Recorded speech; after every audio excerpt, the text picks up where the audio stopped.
You guys should wait. I know you've seen a lot of cooking videos today, but this one is different because what I am about to make is not just tennis soup. This is called Afang soup. So stay with me. Don't go anywhere because I am about to show you how I bring this delicious pot of goodness to life step by step. I am starting with my washed goat meat straight from the freezer.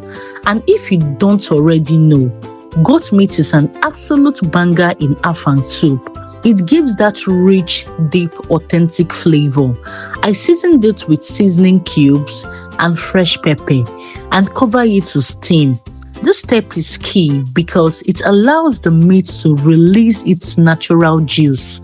As it cooks, you will notice the aroma slowly building. That is your flavor base coming alive. Once it starts coming together, I add my stockfish and pomo, then just a little water, not too much because Afang soup is not meant to be watery.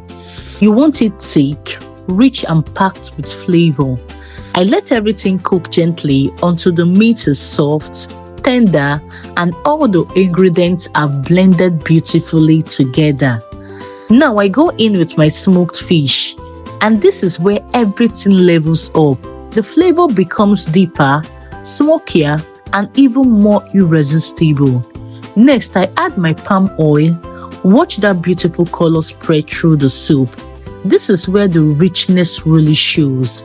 Then comes the crayfish for that bold traditional taste that makes Afang soup what it is.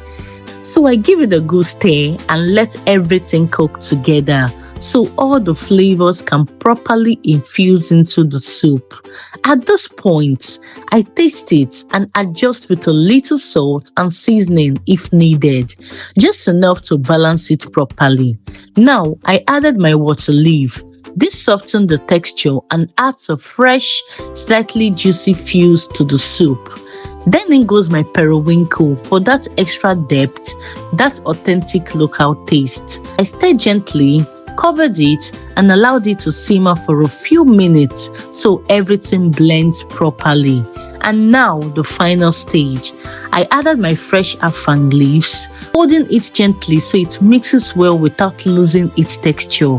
You don't want to overcook this part. Just let it cook briefly so it stays fresh and vibrant. So to finish it off, I added a little extra palm oil just for that glossy mouth-watering finish.